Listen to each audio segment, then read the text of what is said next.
क्या तमिलनाडु के राज्यपाल राजेंद्र विश्वनाथ अर्लेकर किसी दबाव में थलपति विजय को सरकार बनाने का न्योता नहीं दे रहे हैं? जब विजय की पार्टी विधानसभा चुनाव में सबसे बड़ी पार्टी बनकर उभरी है, तब राज्यपाल उन्हें 2 बार राजभवन से क्यों लौटा चुके हैं?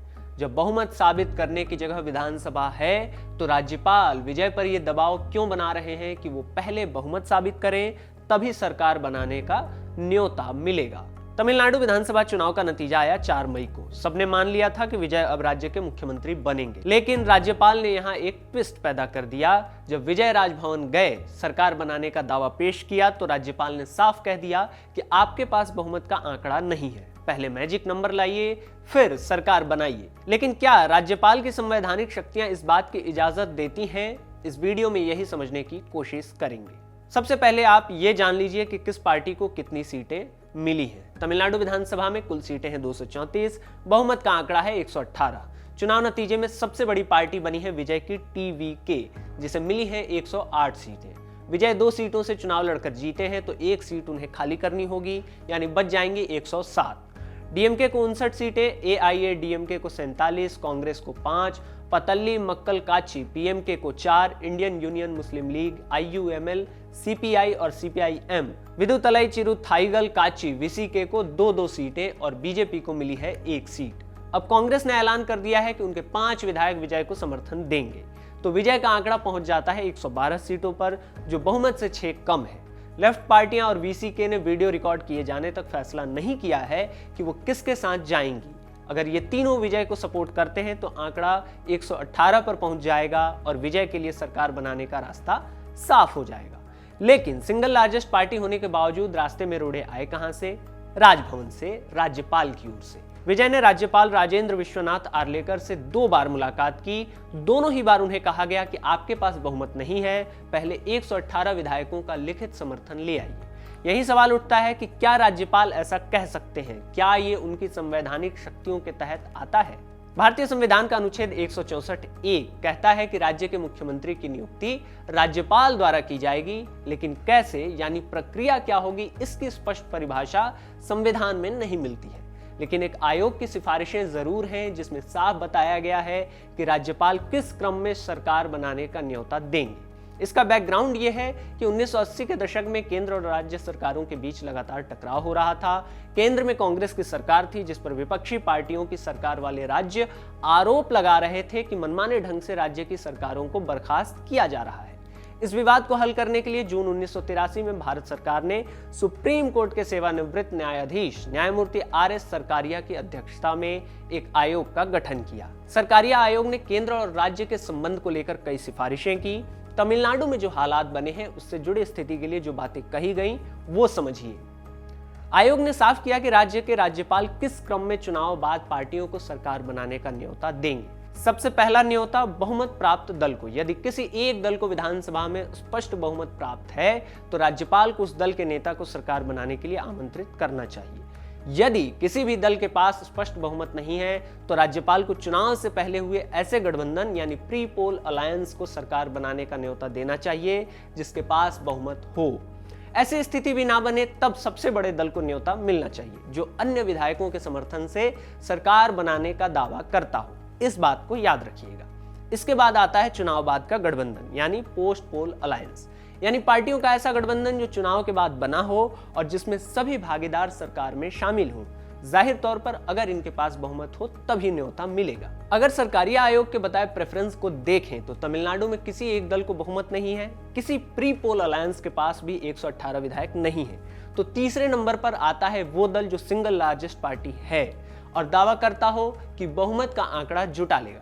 विजय की पार्टी टीवीके फिलहाल इसी स्थिति में है, सबसे बड़ी पार्टी है और दावा कर रही है कि बहुमत जुटा लेगी। तो इस आधार पर राज्यपाल राजेंद्र विश्वनाथ अर्लेकर को बिना किसी किंतु परंतु के विजय को सरकार बनाने का मौका देना चाहिए था, लेकिन राज्यपाल कह रहे हैं कि पहले 118 विधायकों का लिखित समर्थन दिखाइए।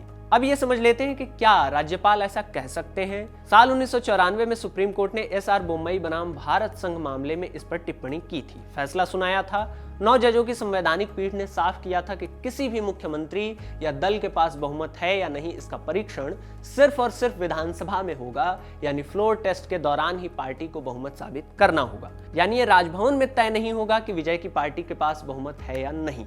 वो सिंगल लार्जेस्ट पार्टी के नेता हैं, बहुमत साबित करने का दावा कर रहे हैं। इस दावे का टेस्ट विधानसभा में होना चाहिए, राजभवन में नहीं। अब यहाँ एक बात आती है कि कहीं राज्यपाल राजेंद्र विश्वनाथ अर्लेकर अपने विवेक के आधार पर काम तो नहीं कर रहे हैं। संवैधानिक पदों पर अमूमन विवेक के आधार पर फैसले लिए जाने का जिक्र होता रहा है। राज्यपाल के पास भी ये शक्तियां हैं, लेकिन उसकी कुछ सीमाएं भी हैं और इतिहास में उदाहरण भी, जिससे पता चलता है कि विवेक के आधार पर कौन से फैसले लिए जाएंगे। उदाहरण है बिहार विधानसभा चुनाव 2005। फरवरी महीने में बिहार विधानसभा की 243 सीटों के लिए चुनाव हुए थे। किसी भी दल या गठबंधन को बहुमत नहीं मिला। 75 सीटों के साथ सबसे बड़ी पार्टी बनी थी लालू प्रसाद यादव की आरजेडी, लेकिन बहुमत से बहुत दूर।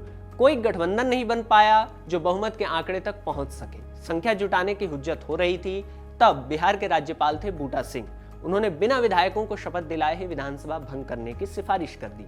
विधानसभा भंग हो भी गई। तब राज्यपाल ने अपनी सिफारिश में कहा था कि राजनीतिक दल बहुमत जुटाने के लिए हॉर्स ट्रेडिंग का सहारा ले रही हैं, यानी विधायकों की खरीद फरोख्त हो रही है। राज्यपाल के इस फैसले को सुप्रीम कोर्ट में चुनौती दे दी गई। मामला बना रामेश्वर प्रसाद बनाम भारत संघ 2006। सुप्रीम कोर्ट ने तब राज्यपाल बूटा सिंह के इस फैसले को असंवैधानिक घोषित कर दिया था। यह भी कहा था कि हॉर्स ट्रेडिंग पर फैसला लेने का अधिकार स्पीकर का है, राज्यपाल का नहीं।